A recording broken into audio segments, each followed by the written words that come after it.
Hi, everyone. Judge Andrew Napolitano here for Judging Freedom. Today is Tuesday, August 2nd, 2022. It's about 2:05 in the afternoon here on the East Coast.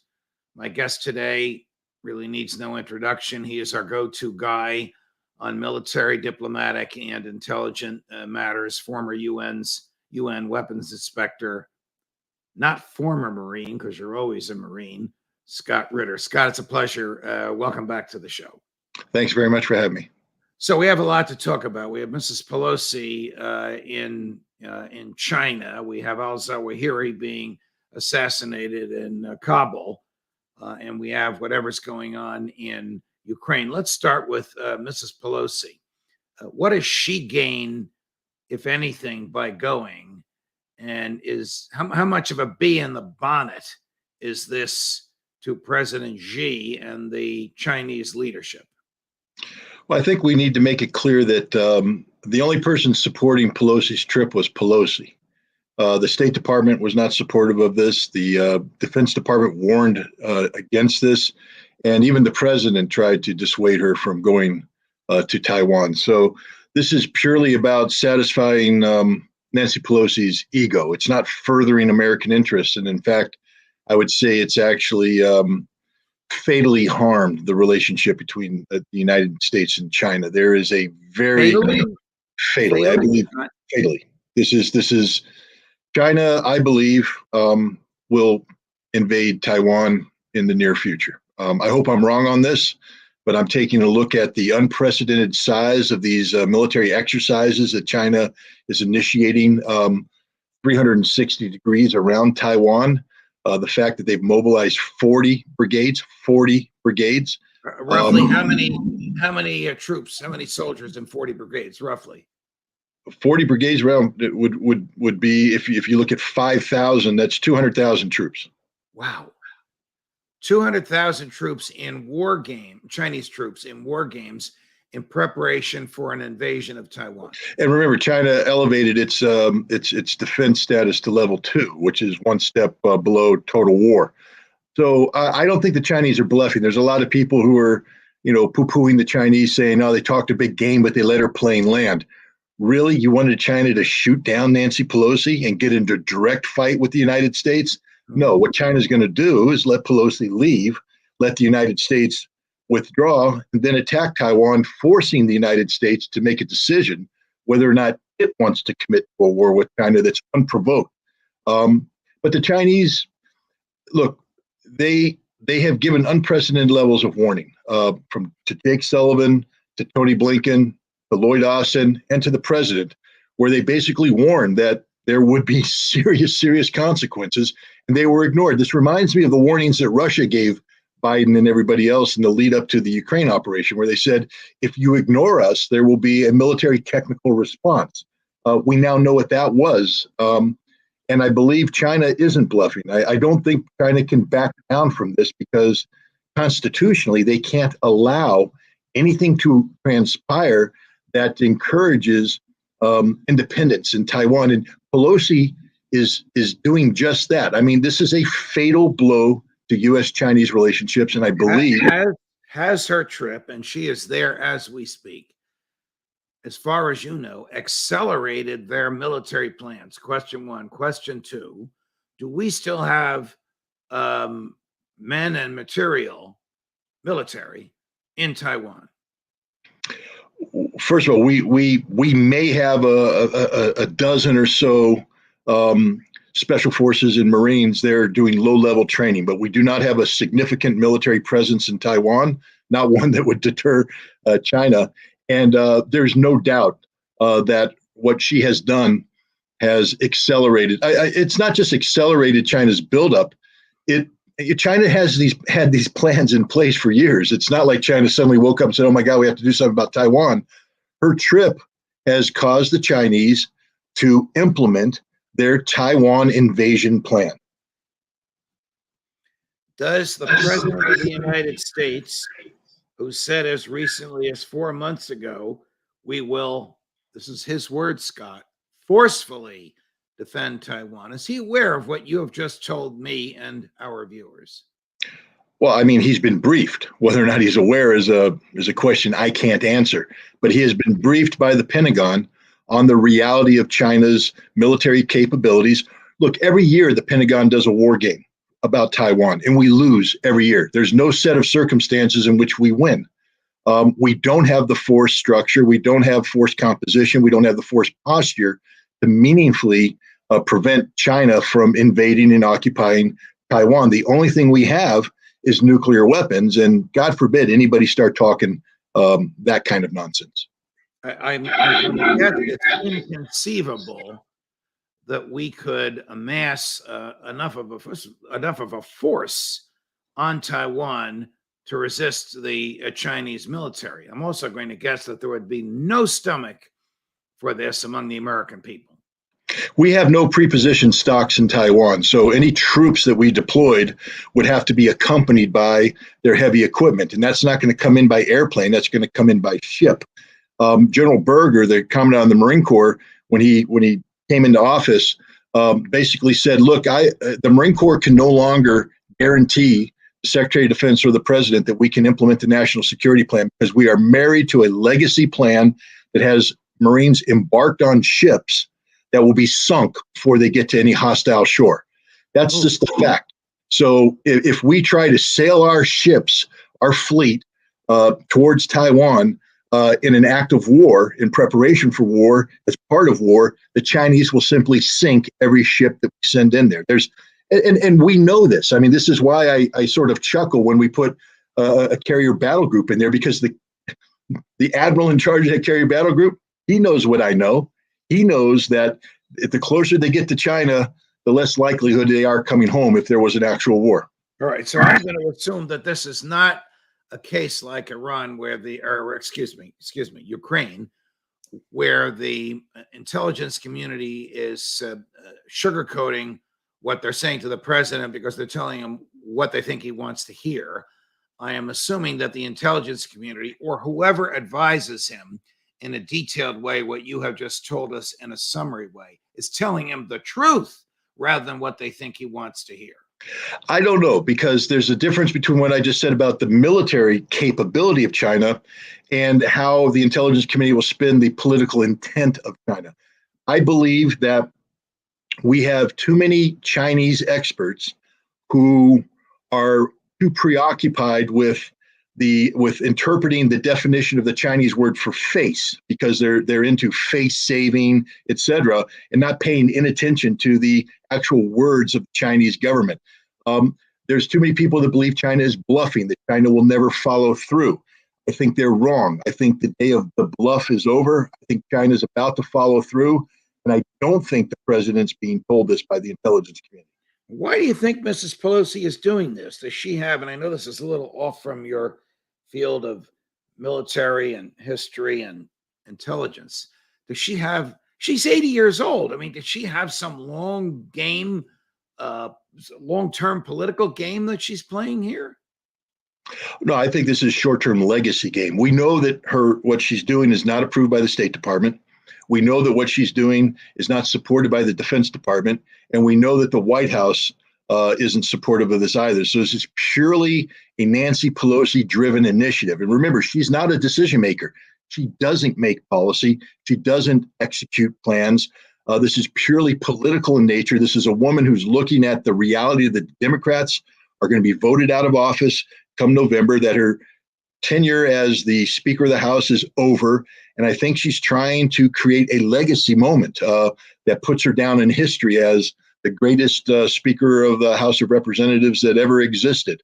I think actually she's going to go down in history as the person that set in motion the trigger for just a horrific war between China and Taiwan. How dangerous to the national security of the United States was al-Zawahiri before the Americans assassinated him last Saturday?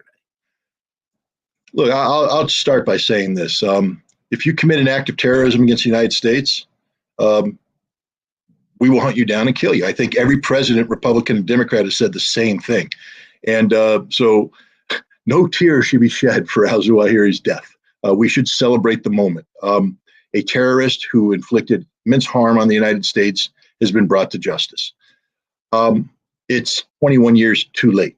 This man was 71 years old. He was out of the game. I know there's people in the intelligence community saying he was actively involved in planning. No, he hasn't been actively involved in anything other than propaganda.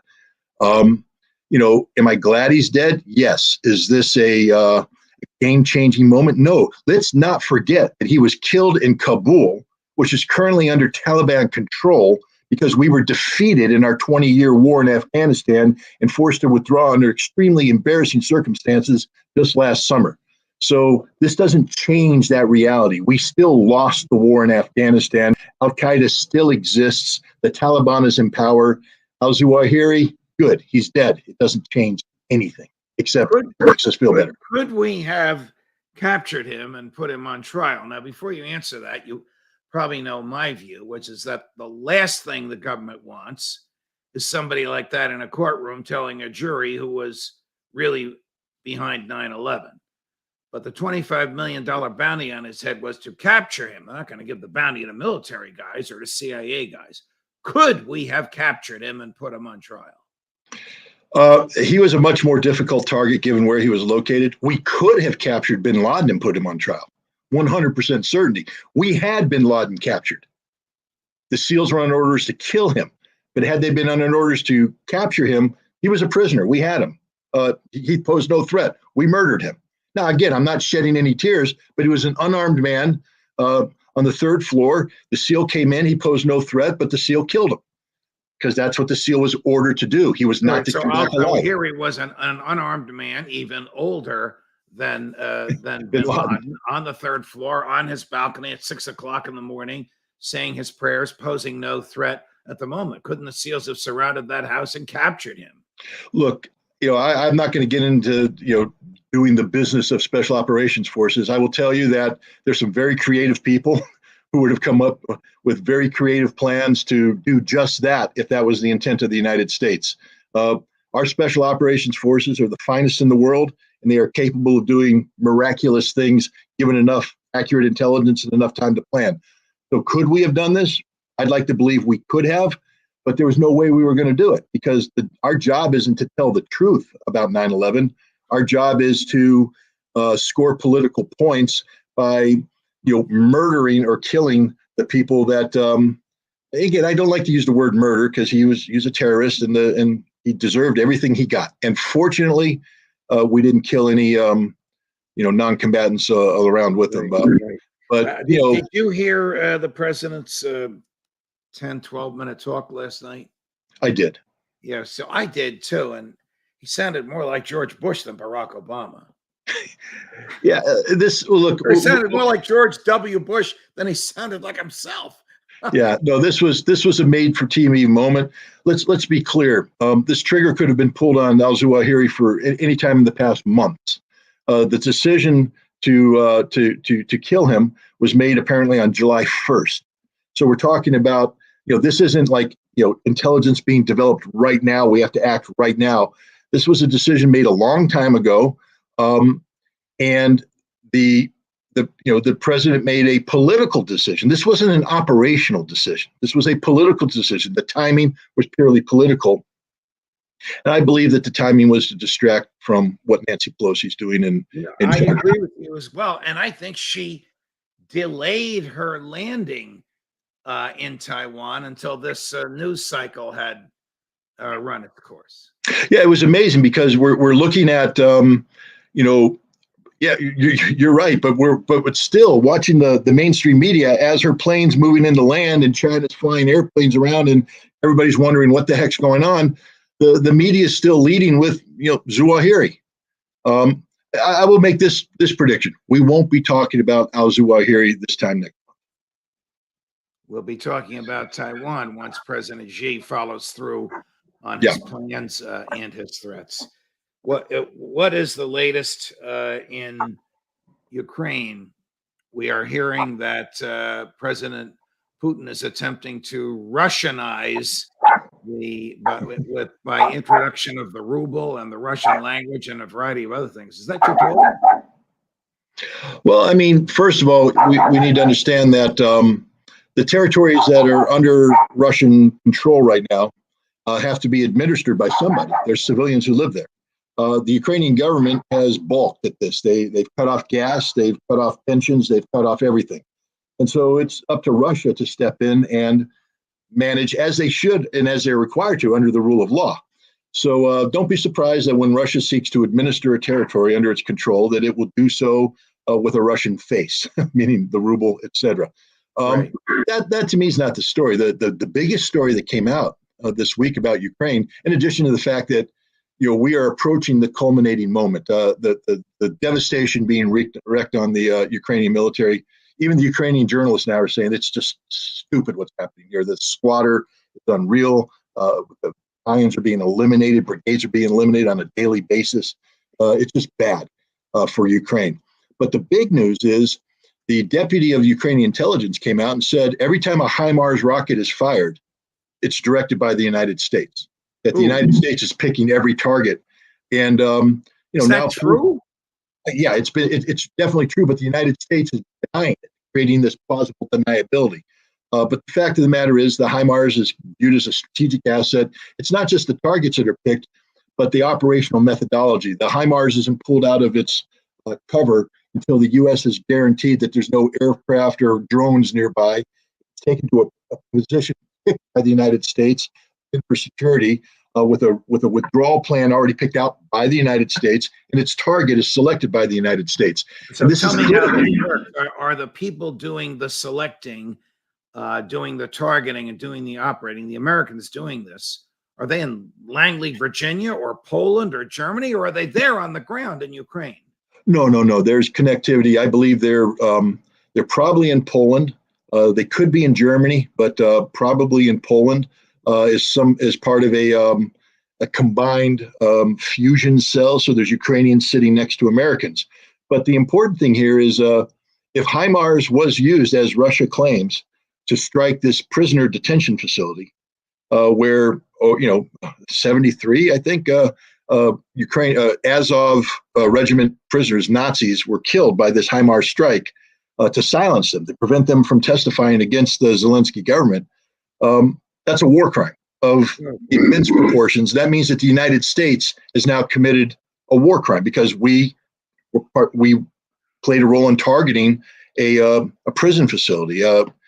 And this is a big deal. The Russians have come straight out and said the United States is engaged in an act of war against Russia. The United States is actively engaged in war against Russia.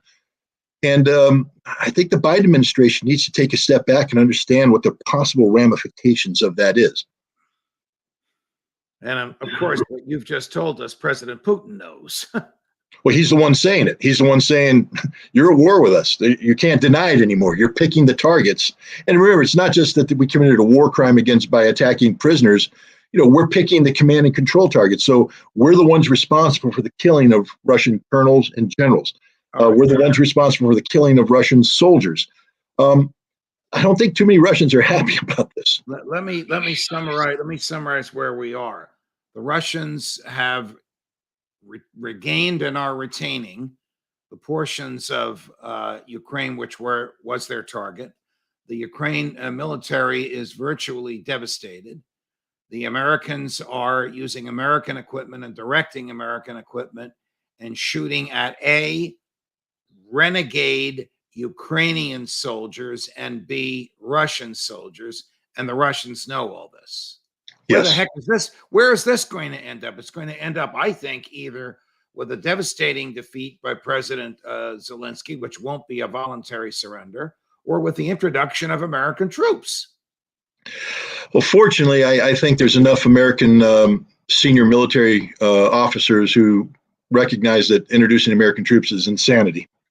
And this will become doubly so if the Pacific heats up. But no, this is the end of Zelensky. The bottom line is Zelensky will either be forced to leave Ukraine and retire in his $35 million mansion in Miami, living off of the billions that he's stolen from the Ukrainian people, or he's going to die. And if he dies, I think there's a greater likelihood that he'll be killed by his own people. The Ukrainians are losing confidence in this man. He is literally competent, murderously so. He's responsible for the deaths of tens of thousands of Ukrainians, and the Ukrainian military is losing faith in his ability as a leader. And as his cachet collapses in the West, we already have Spain saying, you ain't getting any more tanks from us. And we have other European countries saying, we're done giving you weapons. And as his cachet fades, he loses importance. He has no more, there's no reason to keep him in power. And I think there's going to be a coup that has people applying what I call the 9mm solution to the back of its head, and then going to the Russians and saying, we need to bring this nonsense to a halt. Scott Ritter, always a pleasure. No matter what you tell us, the knowledge and the candor is so refreshing. Sometimes it's overwhelming, but thanks very much, my dear friend. Oh, thanks for having me. Judge Napolitano for Judging Freedom.